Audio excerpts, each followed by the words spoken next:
Friends, non veg తినేవారిలో chicken అంటే ఇష్టం ఉండని వారు ఎవరూ ఉండరు. ప్రపంచవ్యాప్తంగా చికెన్కి ఉన్న డిమాండ్ అంత ఇంత కాదు. మరియు ప్రపంచవ్యాప్తంగా అత్యధికంగా ఇంపోర్ట్ అండ్ ఎక్స్పోర్ట్ అవుతున్న నాన్ వెజ్ ఐటమ్ ఏదైనా ఉందా అంటే అది చికెన్ మాత్రమే.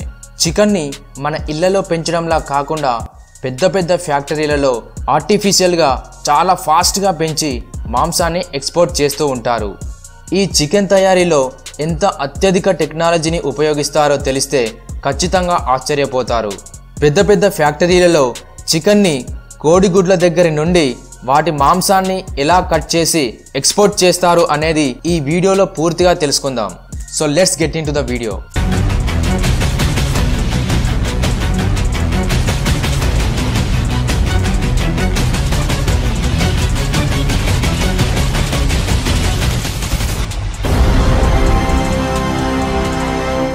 ఫ్రెండ్స్, చికెన్ తయారీకి అన్నిటికంటే ముందుగా కొన్ని పెద్ద పెద్ద ట్రక్ల సహాయంతో కోడిగుడ్లను కోళ్ల ఫామ్ నుండి ఇంక్యుబేటరీ ఫ్యాక్టరీకి తీసుకువెళ్తారు.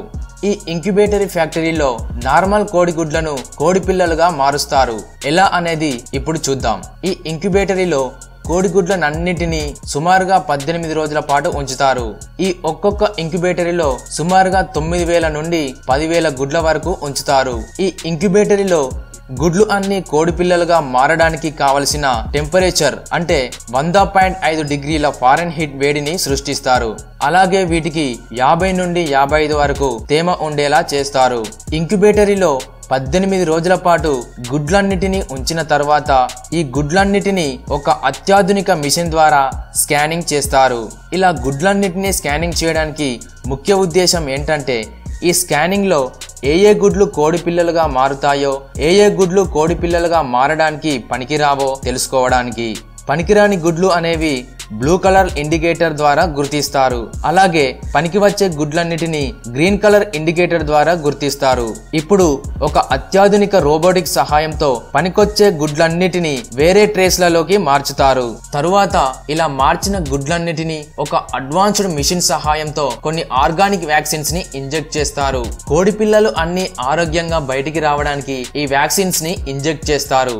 ఈ ఇంక్యుబేటరీలో మొత్తం 21 రోజుల తరువాత గుడ్ల నుండి కోడి పిల్లలు అన్ని బయటికి వస్తాయి. ఇలా పిల్లలు గుడ్ల నుంచి బయటికి రావడానికి 3 రోజులు ముందుగానే అప్పుడే పుట్టిన కోడి పిల్లల కోసం ఆహారం మరియు నీటిని ఈ ట్రేస్లన్నిటిలో వేరే పోర్షన్ లో నింపుతారు.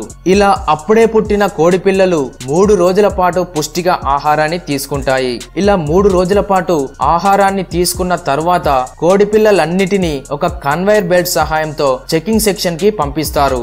ఎక్కడైనా ఏవైనా కోడి పిల్లలు చనిపోయినా లేదా జబ్బు చేసినా వాటిని ఆరోగ్యంగా ఉన్న పిల్లల నుండి వేరు చేసి జబ్బు చేసిన వాటిని చనిపోయిన కోడి పిల్లను ఒకవైపు, ఆరోగ్యంగా ఉన్న కోడి పిల్లలను మరొక వైపు పంపిస్తారు. ఈ విధంగా ఎటువంటి కోళ్లను పొదిగించకుండానే కొన్ని వ్యాక్సిన్స్ ని గుడ్లలోకి ఇంజెక్ట్ చేసి వాటన్నిటిని ఇంక్యుబేటర్ లో పెట్టి టెంపరేచర్ ని మేనేజ్ చేసి కోడి గుడ్లను కోడి పిల్లలుగా బయటికి వచ్చేలా చేస్తారు. ఇలా పిల్లలన్నిటినీ పెద్ద పెద్ద ట్రక్కుల సహాయంతో కోళ్ల ఫారాలకు తరలిస్తారు. అయితే కోళ్ల ఫారాలను తయారు చేయడానికి ముందుగా అక్కడ చెక్క పీడలను చల్లుతారు.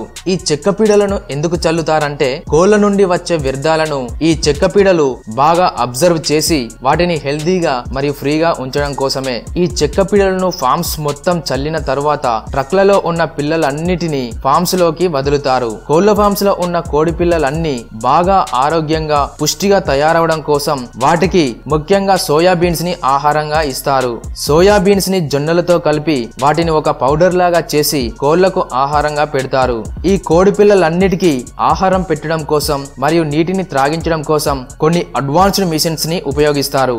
మీరు ఈ వీడియోలో చూస్తున్నట్లుగా ఒక ఎంప్లాయ్ అడ్వాన్స్డ్ టెక్నాలజీ కలిగిన మిషన్ ని ఉపయోగించి కోడి పిల్లలన్నిటికీ ఆహారాన్ని ఎలా సప్లై చేస్తున్నాడు కదా. ఈ కోళ్ల ఫార్మ్స్ లో ఉన్న ఈ పిల్లలన్నిటికీ టెంపరేచర్ మేనేజ్ చేయడం కోసం ప్రతిరోజు 24 గంటలు వీటికి కూలర్స్ మరియు లైట్స్ ని కూడా ఆన్ లోనే ఉంటుంది. ఎగ్జాక్ట్ గా 2 నెలలు పూర్తి అయ్యేసరికి కోడి పిల్లలు అన్ని బలంగా పుష్టిగా తయారవుతాయి. ఈ కోళ్ల ఫార్మ్స్ లో ఒక్కొక్క కోడి సంవత్సరానికి సుమారుగా 250 నుండి 300 గుడ్ల వరకు పెడుతుంది. కోళ్ల ఫార్మ్స్ లో కోళ్లు పెట్టిన గుడ్లు అన్ని ఒక కన్వేయర్ బెల్ట్ సహాయంతో గుడ్లు కలెక్ట్ చేసే ప్లేస్ కి వెళ్తాయి. ఇక్కడ ఈ గుడ్లన్నిటిని ఒక అత్యాధునిక అత్యాధునిక రోబోటిక్ మిషన్ సహాయంతో ఎంప్టీ ట్రేస్లన్నిటిలో నింపుతారు. వీటిలో కొన్ని గుడ్ల ట్రేస్ ని మార్కెట్ కి తరలిస్తే మరికొన్ని ట్రేస్లని పిల్లలు తయారు చేయడానికి ఇంక్యుబేటర్ ఫ్యాక్టరీలోకి తీసుకెళ్తారు. అయితే కొన్ని కోళ్ల ఫార్మ్స్ లో కోళ్లు పెట్టిన గుడ్లన్నిటిని కలెక్ట్ చేయడం కోసం అడ్వాన్స్డ్ మిషన్స్ ని ఉపయోగిస్తారు. ఈ మిషన్ అనేది రిమోట్ కంట్రోల్ సహాయంతో పనిచేస్తుంది. ఈ మిషన్ కోళ్లకు ఎటువంటి హాని కలిగించకుండా గుడ్లనన్నిటిని చాలా ఈజీగా మరియు ఫాస్ట్ గా కలెక్ట్ చేస్తుంది. ఫ్యాక్టరీలో పుష్టిగా తయారైన కోళ్లను ఒక ట్రక్ కి అటాచ్ చేసి ఉన్న మిషన్ సహాయంతో కోళ్లనన్నిటిని ఒకేసారి ట్రక్ లోకి ఎక్కిస్తారు. అది ఎలానో మీరే ఈ వీడియోలో చూడండి. ఇలా కోళ్లను ఎక్కించిన ట్రక్స్ అన్నిటిని మీట్ ఫ్యాక్టరీలోకి తరలిస్తారు. ఈ మీట్ ఫ్యాక్టరీలో ముందుగా కోళ్లనన్నిటిని ఒక హ్యాంగర్ లైన్ కి వేలాడదీస్తారు.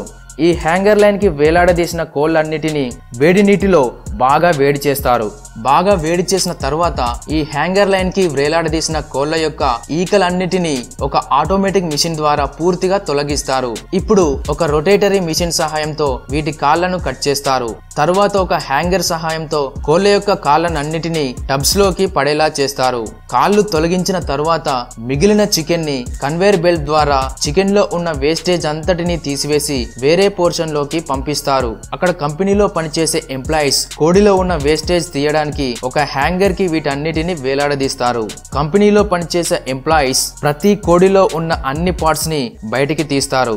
వీటిలో తినడానికి పనికి వచ్చే పార్ట్స్ ని ఒక కంటైనర్ లో, పనికిరాని పార్ట్స్ ని మరొక కంటైనర్ లో సపరేట్ చేస్తారు. కంపెనీలో పనిచేసే ఎంప్లాయీస్ వీటిలోని వేస్టేజ్ ని తీయగా ఇంకా ఏమైనా వేస్టేజ్ ఉంటే ఒక మిషన్ సహాయంతో మిగిలిన వేస్టేజ్ ని కూడా తీసివేస్తారు. ఇక్కడ చూడండి ఈ మిషన్ వేస్టేజ్ ని ఎలా తీసేస్తుందో.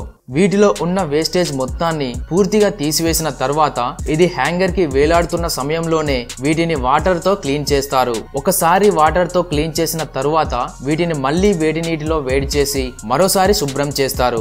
వేడి నీటిలో శుభ్రం చేసిన తరువాత వీటన్నిటిని ఒక హ్యాంగర్ కి వేలాడదీస్తారు. ఇలా హ్యాంగర్ కి వేలాడదీసిన తరువాత వాటి మీద ఉన్న వాటర్ పూర్తిగా పోయిన తరువాత వీటన్నిటిని డైరెక్ట్ గా కవర్స్ లో ప్యాక్ చేస్తారు. ఇక్కడ మీరు వీడియోలో చూస్తున్న అత్యాధునిక మిషన్ ని ఉపయోగించి కోళ్లనన్నిటిని ఇలా చాలా ఈజీగా ప్యాక్ చేస్తారు. కొన్ని ఫ్యాక్టరీలలో ఇలా డైరెక్ట్ గా ప్యాక్ చేస్తే మరికొన్ని ఫ్యాక్టరీలలో చికెన్ ని కట్ చేసి మరీ ప్యాక్ చేస్తారు. అదేలానో కూడా ఈ వీడియోలో తెలుసుకుందాం. ఫ్యాక్టరీలో చికెన్ కట్ చేయడం కోసం ఒక కన్వేర్ బెల్ట్ కి ముందుగానే ఫిక్స్ చేసి ఉన్న స్టీల్ రాడ్స్ ని వీటన్నిటికీ గుచ్చుతారు. ఇలా ఎందుకు చేస్తారంటే చికెన్ కట్ చేసేటప్పుడు వాళ్ళకి ఈజీగా ఉండడం కోసమే. ఫ్యాక్టరీలలో చికెన్ ని కట్ చేయడానికి కొంతమంది స్పెషల్ వర్కర్స్ ఉంటారు. అంతేకాకుండా కట్ చేసిన చికెన్ యొక్క లెగ్ పీసెస్ ని వేరుగా, మిగిలిన పార్ట్స్ ని వేరేగా సపరేట్ చేసే వర్కర్స్ కూడా ఉంటారు. కన్వేర్ బెల్ట్స్ కి ఫిక్స్ చేసిన రాడ్స్ కి గుచ్చిన చికెన్ ని కట్ చేయడానికి ముందుగా కొంతమంది వర్కర్స్ కోళ్ల చర్మాన్ని తొలగిస్తారు. కోళ్లపై ఉన్న చర్మాన్ని తొలగించిన తర్వాత ఇంకొంతమంది వర్కర్స్ చికెన్ ని కట్ చేయడం ప్రారంభిస్తారు. అంతేకాకుండా ఫ్యాక్టరీలో పనిచేసే ఎంప్లాయీస్ చికెన్ ని ఎంత ఫాస్ట్ గా కట్ చేస్తున్నారో మీరే చూడండి. ఇలా కట్ చేసిన చికెన్ పీసెస్ ని ముందుగా చెప్పినట్లుగా మరికొంతమంది ఎంప్లాయీస్ వాటిపైన ఇంకేమైనా చర్మం లాంటిది ఉంటే వాటిని కూడా తీసివేసి శుభ్రం చేస్తారు. ఇలా కట్ చేసిన చికెన్ పీసెస్ ని ముందుగా చెప్పినట్లుగా మరికొంతమంది ఎంప్లాయీస్ వాటిపైన ఇంకేమైనా చర్మం లాంటిది ఉంటే వాటిని తీసివేసి శుభ్రం చేస్తారు. ఇక చివరిగా చికెన్ పై ఎటువంటి చర్మం లేకుండా చేసి ఒక్కొక్క ప్యాకెట్ యొక్క వెయిట్ 1 kg ఉండేలా చేసి వీటన్నిటిని ప్యాక్ చేసి మార్కెట్ లోకి తరలిస్తారు. ఇలా మనకు మార్కెట్ లో ప్యాక్ అయిన చికెన్ అందుబాటులోకి వస్తుంది.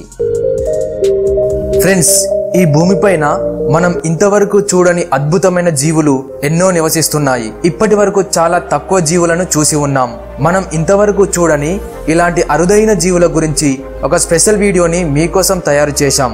ఫ్రెండ్స్, ఈ స్పెషల్ వీడియోని ఇక్కడ డిస్ప్లేలో ఇచ్చాము. దీనిపై క్లిక్ చేసి ఈ వీడియోని పూర్తిగా చూసి ఈ వీడియోపై మీ యొక్క అభిప్రాయాన్ని కామెంట్ రూపంలో తెలియజేయండి.